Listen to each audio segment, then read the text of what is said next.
Hello बच्चों, आइए इस प्रश्न को पढ़ते हैं। पृथ्वी के गुरुत्वीय त्वरण g का गुरुत्वाकर्षण स्थिरांक g के पदों में व्यंजक प्राप्त कीजिए। आइए इस प्रश्न की मुख्य अवधारणा की चर्चा करें। मुख्य अवधारणा, देखिए प्रश्न में हमसे नहीं बताया गया है कि जो g है उसका मान हमें कहाँ पे निकालना है। पृथ्वी के अंदर निकालना है कि पृथ्वी की सतह पे, कि पृथ्वी के सतह से h ऊंचाई पर। इसलिए हम पृथ्वी के अंदर और पृथ्वी के बाहर सतह से h ऊंचाई पर निकालेंगे गुरुत्वीय त्वरण का मान। सतह पे गुरुत्वीय त्वरण का मान होता है 9.8 मीटर प्रति सेकंड का वर्ग। इस चीज को निकालने से पहले यहाँ पे कुछ मुख्य अवधारणाएं देख लेते हैं। देखिए, सबसे पहली चीज हम ये समझ लेते हैं कि मान लीजिए एक बिंदु द्रव्यमान है m। इससे अगर r दूरी पे बात की जाए गुरुत्वीय त्वरण की, तो वो होता है इस वस्तु की तरफ। अगर उसको g लिखा जाए तो उसका मान होगा gm भागे r के वर्ग के बराबर। एक चीज और समझते हैं।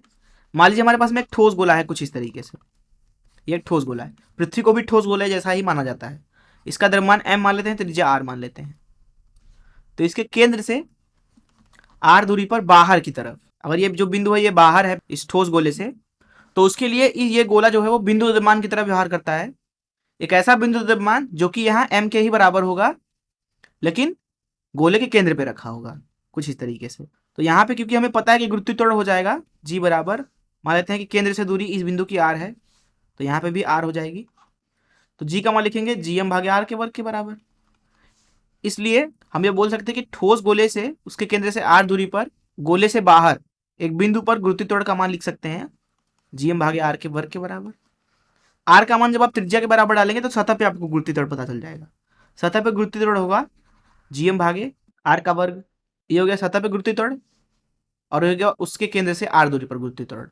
अब जो पृथ्वी है उसको ठोस गोले की तरह ही मानेंगे, तो पृथ्वी की भी गुरुत्वीय त्वरण इन तरीकों से लिखी जा सकती है। यहाँ पर एक चीज और समझ लीजिए।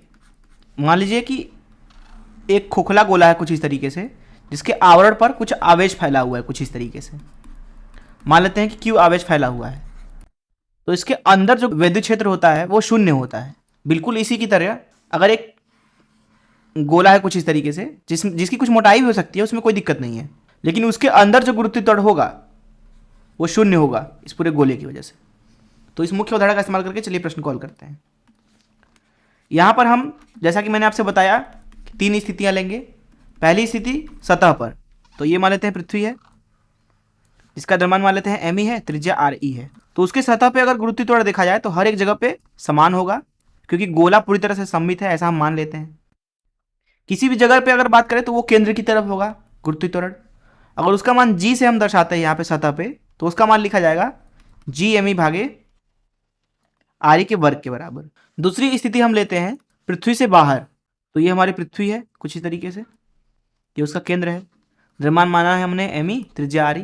हम क्या करते हैं कि इसके केंद्र से दूरी r दूरी पर बाहर मान लेते हैं इसकी सतह से ऊंचाई h है, वहां पे गुरुत्वीय त्वरण लिखते हैं जो कि इसके केंद्र की तरफ होगा, उसको हम g1 बोल देते हैं। तो ये लिखा जाएगा gm भागे r का वर्ग, जैसा कि अभी हमने देखा।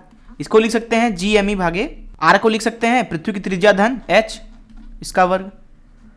तो ये हो गया पृथ्वी से बाहर h ऊंचाई पर गुरुत्वीय त्वरण का मान। अब हम तीसरी स्थिति लेते हैं पृथ्वी के अंदर गुरुत्वीय त्वरण। तो ये मान लेते हैं पृथ्वी हमारी, उसका केंद्र ये है, द्रव्यमान मान लेते हैं m ही है, त्रिज्या r ही है। हम क्या करते हैं कि केंद्र से r दूरी पर बात करते हैं। अंदर मान लेते हैं यहाँ पे r दूरी पर एक बिंदु है, वहां पे हमें गुरुत्वीय त्वरण निकालना है। तो अंदर एक गोला बना देते हैं कुछ इस तरीके से। अब देखिए यहाँ पे पृथ्वी को 2 हिस्सों में बांट लीजिए। पहला तो ये वाला हिस्सा कुछ इस तरीके से, जिसको मैंने हरे रंग से रंग दिया। उसकी वजह से यहाँ पे जो r दूरी पे बिंदु है वहां पे गुरुत्वीय त्वरण शून्य होगा, जैसा कि हमने अभी मुख्य अवधारणा में बात किया।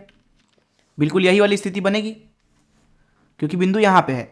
इसका मतलब है कि यहाँ पे जो गुरुत्वीय त्वरण होगा वो केवल ये अंदर वाले गोले की वजह से होगा, इसलिए वो केंद्र की तरफ होगा। उसको हम बोल देते हैं g2। अगर तो g2 का मान लिखा जाएगा यहाँ पे g2 बराबर, मान लेते हैं जो अंदर वाला गोला है उसका द्रव्यमान m है, तो यहाँ लिखेंगे gm भागे r के वर्ग के बराबर। अब यहाँ m हमें निकालना है, तो m का मान लिखा जाएगा घनत्व द्रव्यमान बटे आयतन से, घनत्व गुणे आयतन जो कि है 4/3 पाई r की घात 3। अब जो घनत्व है यहाँ पे उसका मान लिखा जाएगा पृथ्वी का द्रव्यमान भागे पृथ्वी का पूरा आयतन। इस चीज को यहाँ पे डाल लेते हैं, तो m का मान मिलेगा आपको m ही भागे 4/3 पाई r की घात 3 गुणे 4/3 पाई r की घात 3। इसलिए आपको m का मान मिलेगा m बराबर mi गुणे r भागे ri इसकी घात 3। इस चीज को उठा के हम यहाँ पे डाल देते हैं गुरुत्वीय त्वरण में, तो आपको g2 का मान मिलेगा g2 बराबर g गुणे m की जगह पे रखेंगे r भागे ri इसकी घात 3 गुणे mi भागे r का वर्ग। तो यहां से आपको g2 का मान मिल रहा है gme भागे r e के घात 3 गुणे r। तो ये हो गया पृथ्वी के अंदर गुरुत्वीय त्वरण का मान। तो इस तरीके से गुरुत्वीय त्वरण अंदर बदलता है और इस तरीके से गुरुत्वीय त्वरण बाहर बदलता है h ऊंचाई पर, तथा सतह पे गुरुत्वीय त्वरण gme भागे r e का वर्ग होता है, जिसका मान हम सदैव लिखते हैं लगभग 9.8 मीटर प्रति सेकेंड का वर्ग के बराबर। तो इस तरीके से हमने इस प्रश्न को हल कर लिया। मैं आशा करता हूं कि आपको इस प्रश्न का हल जरूर समझ में आया होगा। धन्यवाद।